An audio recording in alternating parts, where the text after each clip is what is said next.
Hello and welcome to Payments Unfiltered. I'm your host, Theo Spyrides, Head of Product at Primer. With me today, I have Parvinder Dahri-Cooper. Parvinder has been a trailblazer in the payments industry, having played a key role at EY, Visa, Worldpay, and Uber Payments. On top of her achievements, she's very socially conscious and has played a key role in driving inclusion and DE&I in the organizations she's been a part of. Today, we'll be discussing her storied career, talking around DE&I and how fintech can improve, but also how fintech can play a key role in driving inclusion and positive outcomes in society. Let's dive into the conversation. We've had a pretty impressive career. I've been studying you. Have you? Tell me then. Tell me. What do you know? As much as I can, right? What do you know? So 20, 25 years, payments veteran. Veteran. Is that a fair word? Veteran sounds like I'm done. No, not at all. Okay, expert? Oh, God, yeah. Centre of Excellence expert, yeah. Yeah, all those things, yeah. Pretty impressed. And been in finance and payments pretty much the whole time? I have. Why is that? So my career started when I left university. So my family from manufacturing industry up north. So they came to this country. I think my dad was 14. I was born here. My whole siblings were all born here, and didn't want to go into business. I was a bit anti-business, and they had a mid-sized business, and so didn't really want to go to university either. Went to university, left university, and worked within homelessness and domestic violence. And I don't know whether I was just being so extreme the other way, but it was just kind of like, I don't want to go into business. I don't want to go into that money making thing. I don't want to do any of that. I want to do something real. So I did that for about 10 years, and I worked at Women's Aid and Refuge, and I set up a couple of refuges for specifically Asian Black women. And then I think I was really young.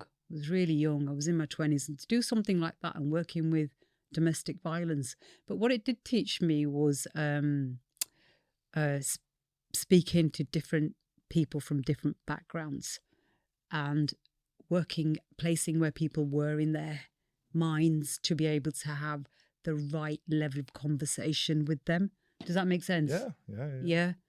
And which was really a useful tool. Understanding people, reading people. Correct. It's such a skill, underrated skill. It really is. And that's why I pulled it out. That's why I've pulled that out. And obviously all the compassion and the empathy and all that other good stuff that comes with the work, with doing that type of work. And then I just wanted to earn some money. All right, so as simple as that. So I started doing some project management for local councils, because how the hell was I going to get into the city from working in a registered charity? Was that the goal? To get into the city, or was it more, I want to make money and I'll just kind of follow the best opportunity I can get my hand? No. It was to get into the city. I'm not from London. What's the big deal about the city? Okay. Why has everyone got loads of money there? I done with earning my 28 grand a year, working in a very intense environment at such a young age. I want to buy a house. I want to get married. Right. What do I need to do for my next step in my life? And what do I want to experience? All right. So how am I going to get in the city? I work in a registered charity. How am I going to do that? Okay. I need to go step by step. So I went into local government, and then 2013, I said, right, next year I'm going to be in the city. And then I just started contracting, and I just went from a couple of tier ones. So I was contracting just to see what it was like and to see where I wanted to play. What was it that interested in me? What was going to be the thing that kind of would forge my career? So yeah, I did a 6-month stints, a year stints, different organizations. And then Visa called me, said, do you want to come and work for us? I said, yeah, sure. Went there, was there for a couple of years. And then Agile was a real big thing then. And then Worldpay called me. And that's my kind of payments intro, Visa, and then Worldpay more so. So Worldpay, And I thought, oh, payments, this is interesting.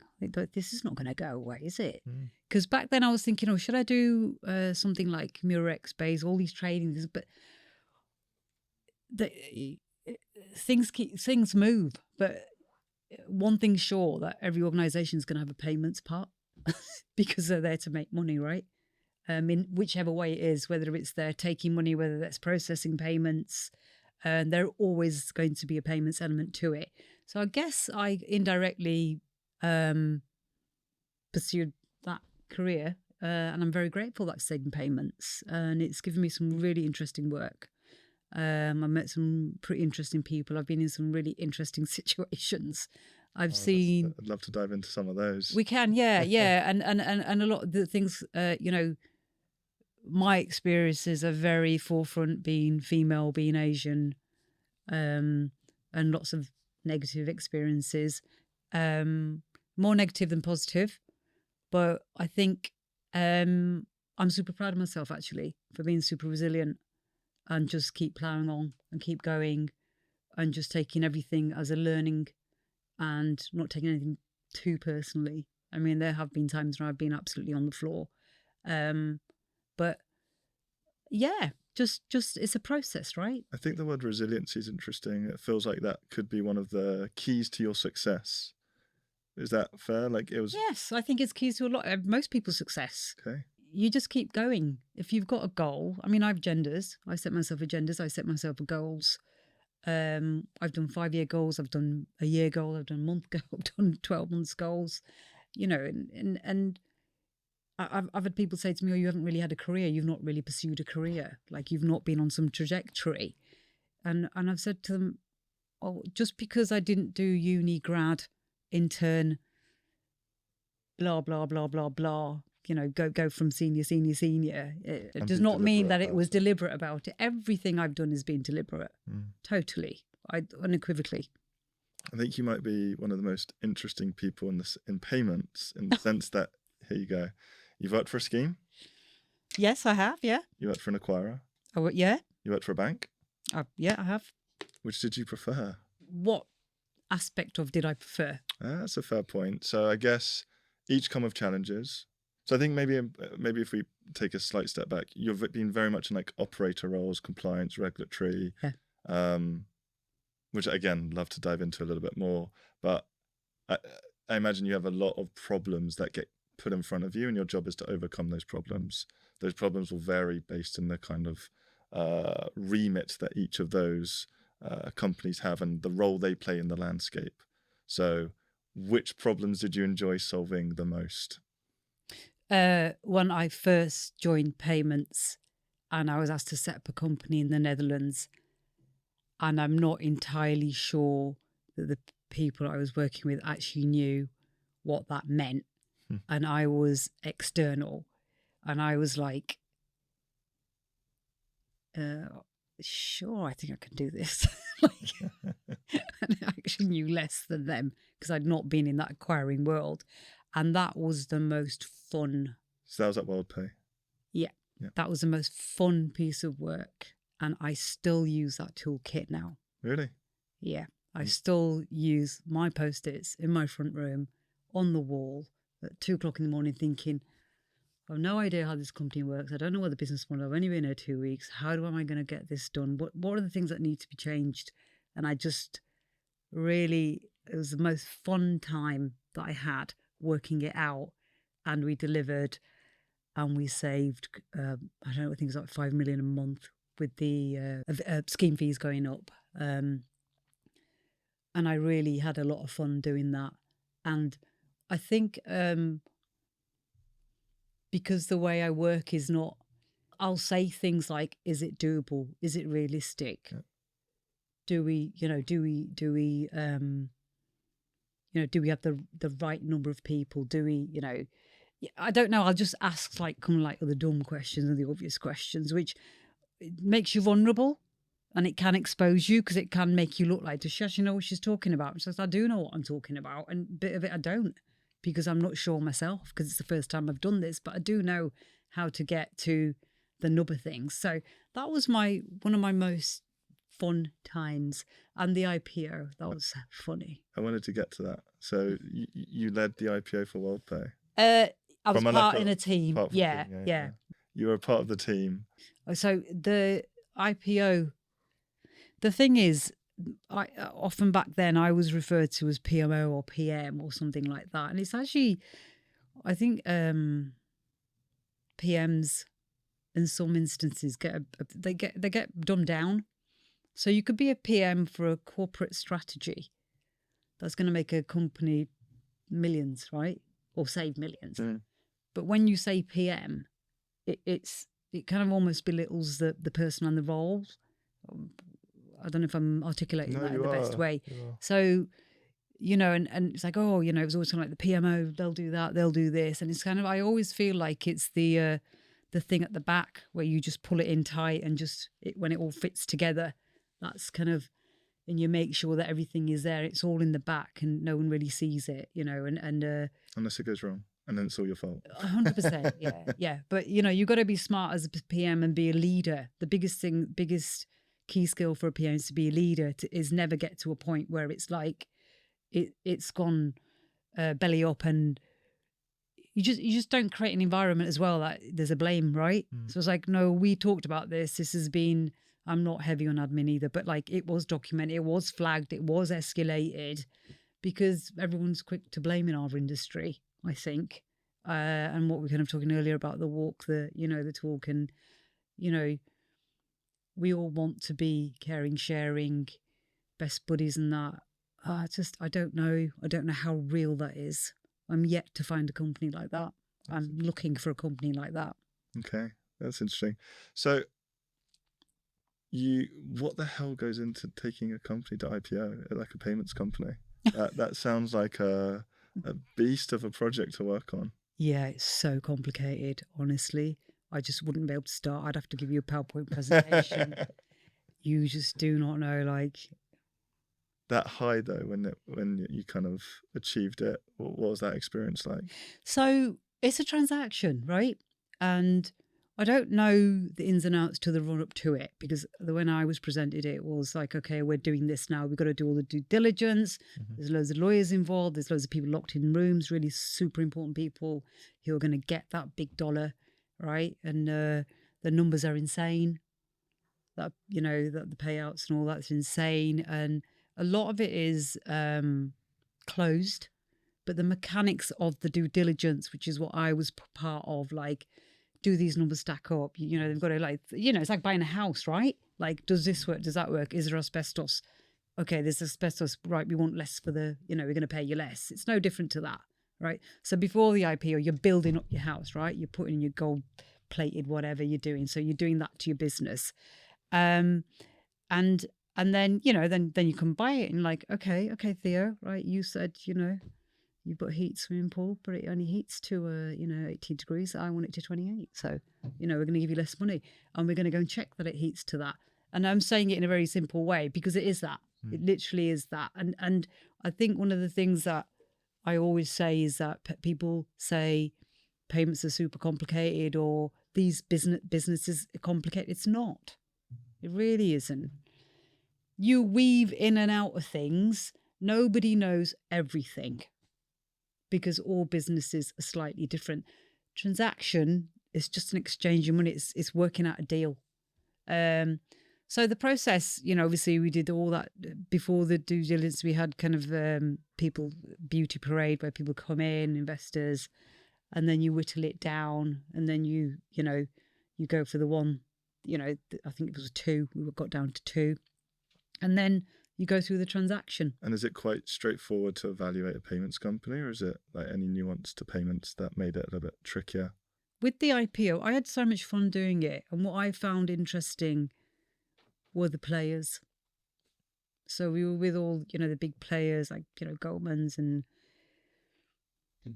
I don't want to sound negative about our industry, but it's just a money transaction. And if your house is in order, if you're selling me your house and you're saying the swimming pool does heat up, I'm assuming you have a pool, right? It does heat up to 28 degrees and you do have 4 bathrooms and it all works and you've got state-of-the-art this and that, and I go through with my clipboard and I tick and, oh yes, he does have a smart fridge. Yes, and it does work. I can put the milk in and Amazon will order another pint when it gets down to this much. That's straightforward. Whose company is like that? So to answer your question, there's no company like that. There's no company where you're just going to go in and get like 10, out of everything. And also it's negotiation, isn't it? It's your business to find something that's going to get you a cheaper price. Yeah. Does you have to like stress test the business model of like being an acquirer and like yeah. Everything to that detail. I'm actually interested in like you really honing in on like the compliance regulatory side. Yeah. I think it's not the most sexy bit of a company. No. Or stereotypically not the sexiest part of a business. Why is that where you... Does it make money? Was that what you're going to ask me why? Yeah, like why? Does it make money? You missed a proposition, go to market. You want to get your product out, your feature out ASAP. And I'm working with compliance and I'm the, first line. That's what my role is traditionally in, first line. And I work with compliance and I work with, with you. And I'm saying, look, hey, Theo, you in order to do that, we're going to have to ask these checks from the customers. And you're going to say, why do we need to do that, Parvinder? That's going to cause friction, right? We're going to, the dropout rate is going to be much higher now. I'm like, well, that's a regulation. You can't go to market. Like, it can be seen as a pain in the arse. It shouldn't be. I believe that you should be working with the FCA regulations and with the compliance teams. I don't think all compliance teams are creative. Yeah, but by nature, they're not going to be. They're going to be super diligent, aren't they? That's what their jobs are. The friction's quite important, I feel. I'm the product guy, so... Yeah. Oh, no, healthy friction. Healthy friction. Yeah, yes, healthy friction. But I've been in many organisations where it's not healthy and people are just going to market, less so now. And they're like, they've not compliance or, compliance have not been given a look in until sign off at some committee. And they're like, what the hell's this? Like, you can't go live with that. We've promised it to this merchant or customer or whatever. They're expecting it in 3 weeks. We've got a whole go-to-market strategy and blah, blah, blah. And it's like, well, unless you do this, you ain't going anywhere. We're not signing it off. So, but it's important and it's integral and it's key and it keeps your consumers, your customers safe and your businesses safe, specifically within payments, because obviously the last 15 years, fraud, it's just gone nuts and online, because of everything being all online, especially with COVID. But I think people are starting to get it a bit more. I feel they are. I mean, I've had some conversations, people who just want to get licenses in the UK, and I don't particularly think the FCA is tough. I think they're right in a lot of things that they're doing because it's consumer protection. Yeah. And there's so many ways, you can pass money through. I don't think people realise how people, and how gaffer tape sometimes it can be. Totally. Yeah. Totally. And nobody wants to work for organisations where they're kind of turning a blind eye. No organisation wants to be that organisation. And so I think people are listening a little bit more. I think compliance is hard because they are diligent. They have to be, right? And the regulation, when the FCA put out a regulation, some of it's, you're not quite sure what it means. It's a bit, subjective. It could mean this, and so, you get a lot of people in the business who are kind of like reading it and they're saying, no, it means this. Then you get compliance and legal saying, no, it means this. And it's kind of like, I always go with compliance and legal. But, I'm hoping that becomes like more healthy friction. But, I guess it's about who you're partnering with and like because for me, it's like there's so much risk with the products that we're building. As you say, we're dealing with people's money. That's the bottom line. So if you make a mistake, the impact is quite ginormous. Yeah. And that's a lot of pressure for like product people, engineers. Yeah, yeah, I yeah, feel I've always been a very strong advocate yeah, for strong compliance people building that healthy relationship, yeah, because I'm not the one taking the pressure. I'm not the yeah. one like FCA licensed, No, and I think it's yeah, like I always respect those individuals like yourselves who you're not afraid of that pressure that comes with it and mm, having to police internally, but mm, in a way that it's collaborative, not mm. like, Well, I'm not exactly compliance, am I? I kind of no, straddle sure, first line and second line, but what I have is commercial as well as a compliance, whereas compliance are less commercial. They are lots of people. I know people who are commercial lawyers, and you know they're probably the more experienced people, I think. And I do think that happens over time, because if you go into compliance, you know, straight after uni, blah blah, you need to have the life experience and business experience, I think, to kind of start thinking a bit wider. Um, but yeah, healthy friction is good. You know, people shouldn't be anti FCA. You work with the FCA, and I believe the FCA. They want solid businesses in the UK. They want UK to be front runners in fintech. So I don't think there's any illusion there. There's so much work going on in fintech, the government, and you know the FCA and PSR, lots of organisations, UK Innovate Finance. So I just think to work with it, not against it. I think it's fair to say that you've been a very strong advocate for DE&I throughout your career, and it's something that you're very passionate about. I'd love to kind of sound like what motivates you for being such a proponent of that. I'm Asian and I'm a woman, and I have had different life experiences, as we all have. I think it's important for me to acknowledge my life experiences, and a lot of them have been negative in this industry. And I've been okay with it most of the time. I'm fine with it now. But you know, it's just something that I notice. I notice more so definitely in the last 4 years. And I think when, you know, the whole George Floyd happened, it kind of opened up a lot of things for a lot of people, and specifically for me, and I know a lot of my Black and Asian friends, it opened up a lot of kind of issues, which were mainly, okay, I've been pressed for the last 40 odd years. That's why that happened. I was beating myself up about that. It's all career focused. I had, you know, that was nothing to do with me. I could not have done it. Because, you know, you have scenarios in your workplace and you think, if I'd done that, maybe I would have done that, or maybe I shouldn't have said this, or maybe I should, you go through all these.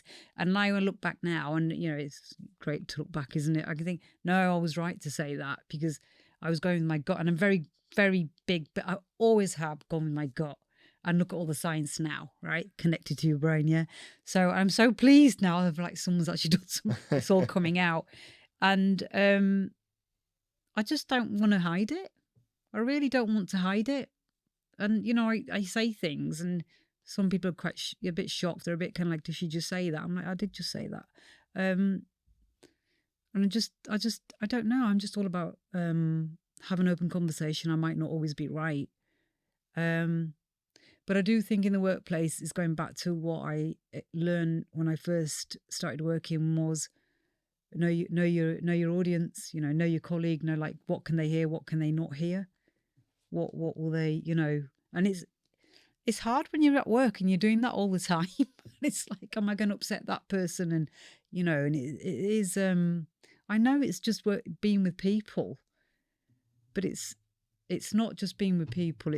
You're at work for 40, 60, whatever hours a week, right? And what is it? I don't know how many years it is, your whole life, 40 years of your life or something, you're at work. And the people bit's missed. Is the fintech industry doing enough to promote DE&I? So the FCA published a report before Christmas saying that they have to have leadership, senior leadership have to be specific gender and specific ethnicity needs to be included on their senior leadership team. So that's, you need to be more diverse in your boards. So that's a positive thing. What bit of fintech? You're talking about fintech businesses? Yeah. As like people that employ individuals, like, are they doing enough It's to promote DE&I within their organizations? I want to say yes. My experience says no. And I don't think when I say no, it's a negative thing. I think middle management, I've always thought this, are a blocker. So when people are hiring,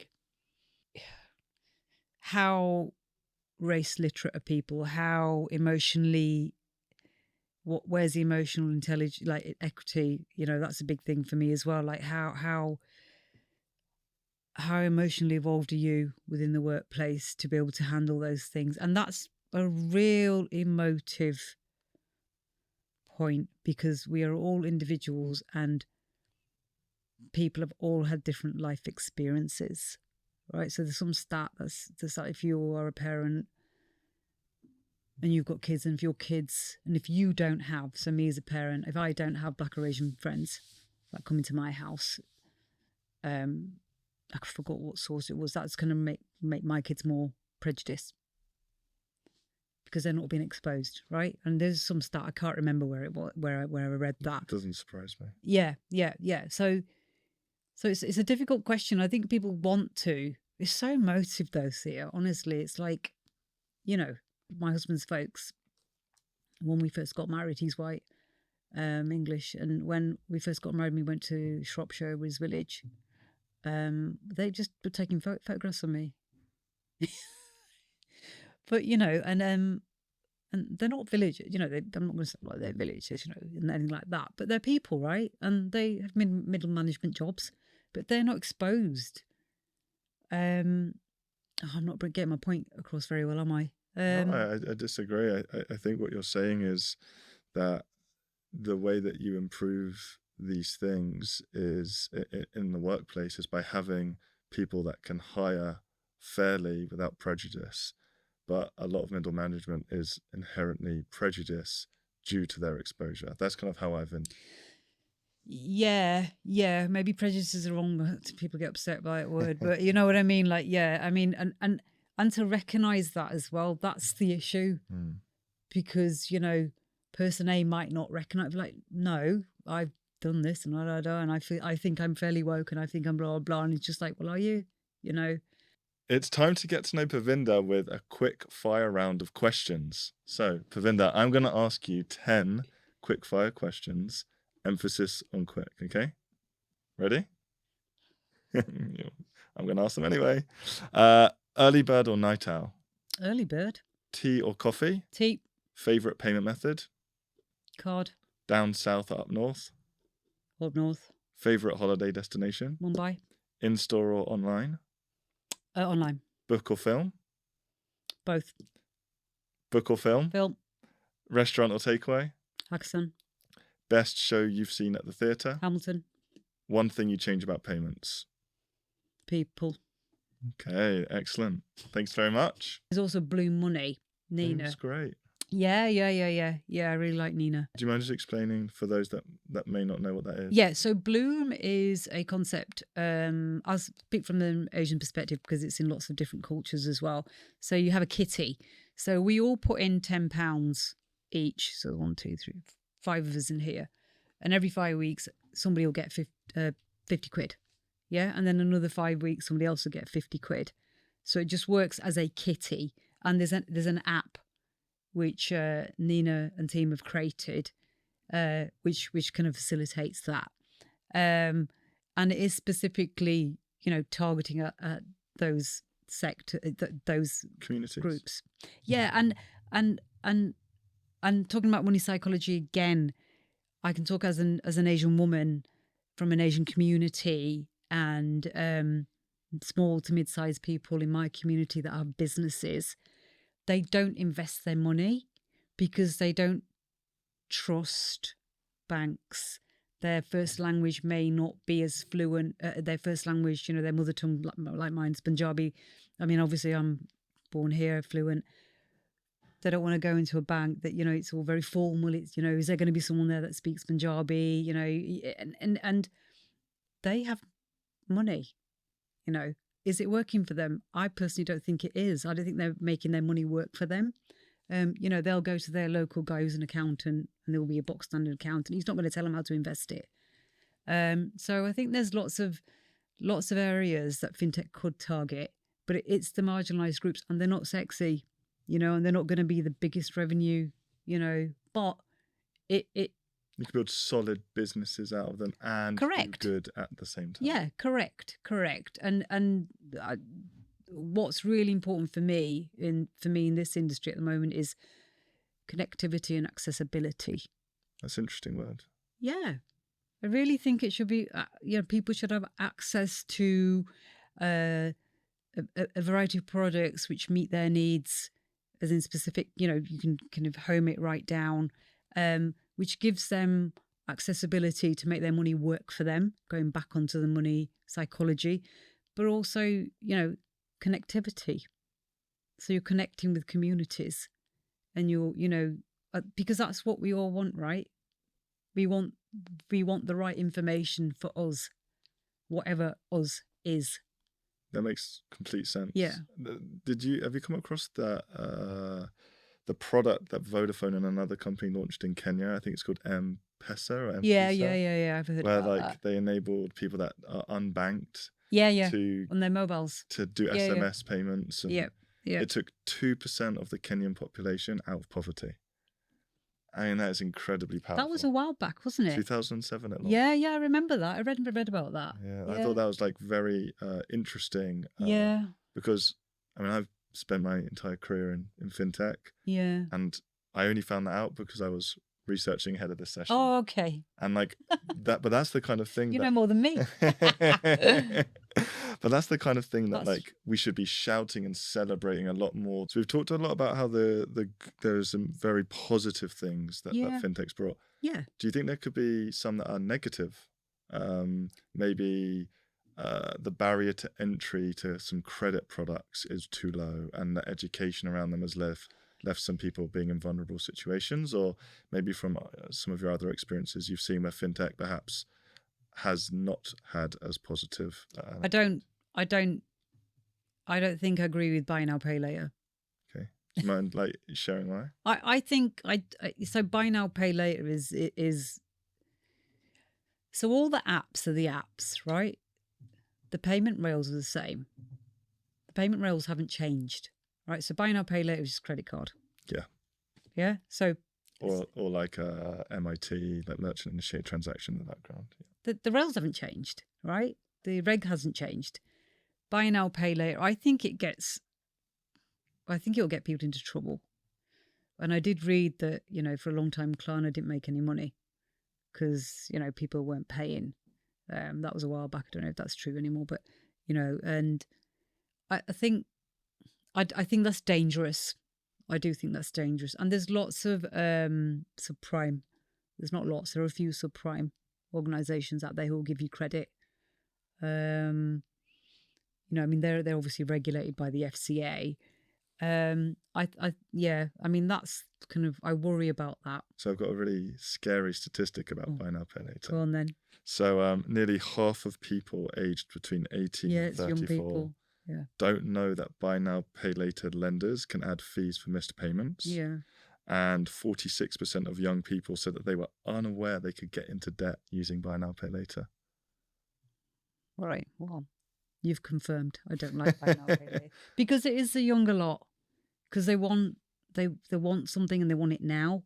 But I'm gonna take the other side of it. Yeah. Because we work with buy now, pay laters, and there is actually some very strong positives behind it, because now something that was unattainable is now attainable, because rather than paying it up front, I don't have that luxury of saving, and I can just pay for it over a 3 to 6 month period of time. What is it that's attainable? Maybe a large ticket item. Like what? A television, a holiday that I've been desperate to go on, an item of clothing that brings me joy. But what are the biggest sales on buy now, pay later? Retail, probably. Clothes. Yeah, clothes. Yeah, popular. Because that makes you happy.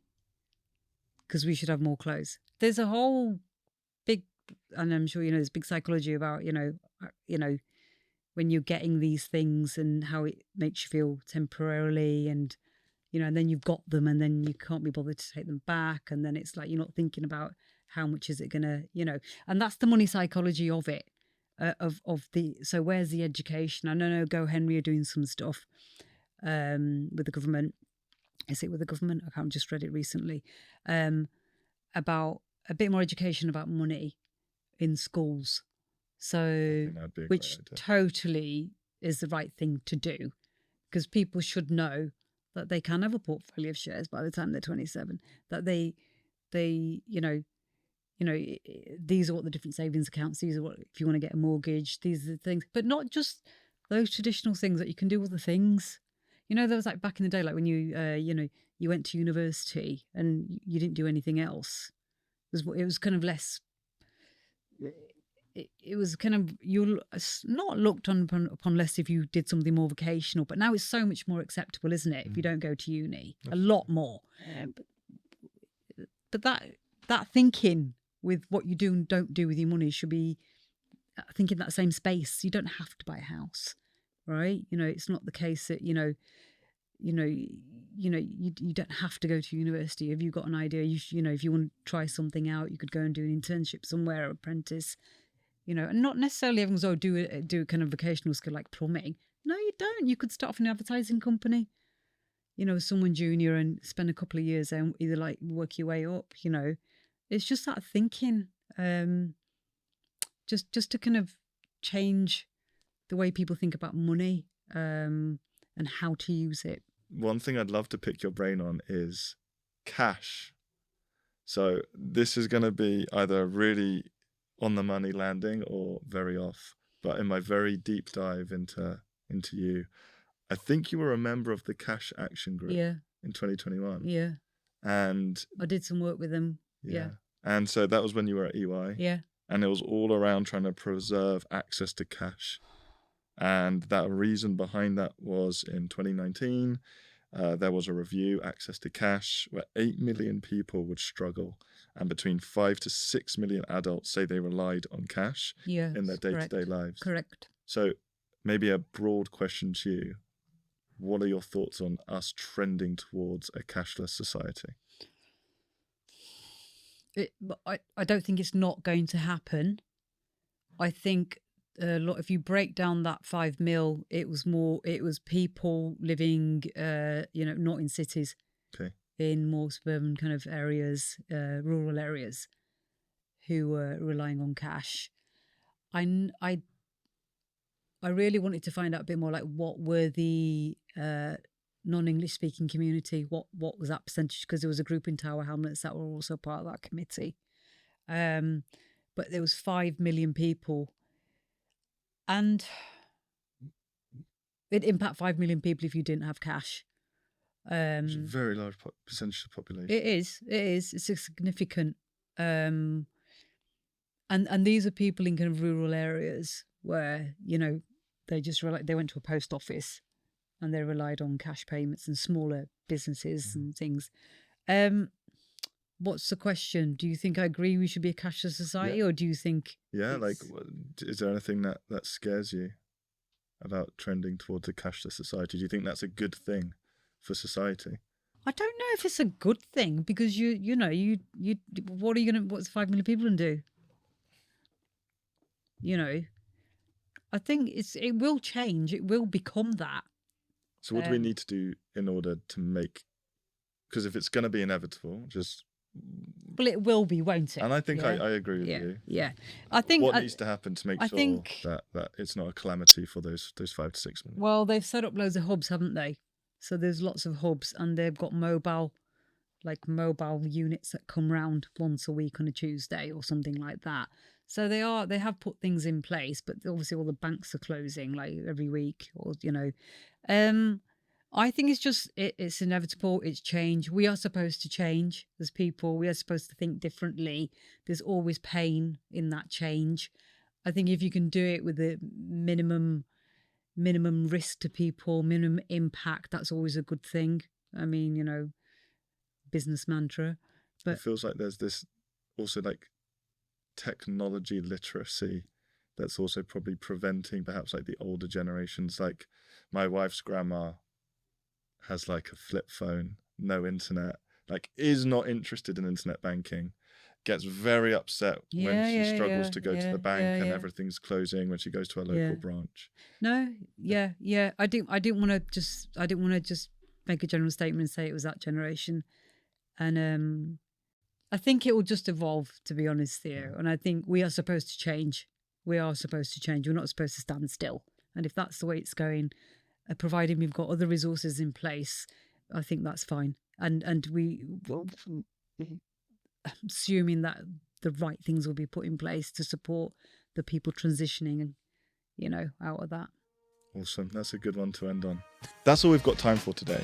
Thank you so much, Parvinder, and thank you so much all for listening. Please subscribe to make sure that you get our next podcast, and also follow our blog at primer.io for the latest news in payments and fintech.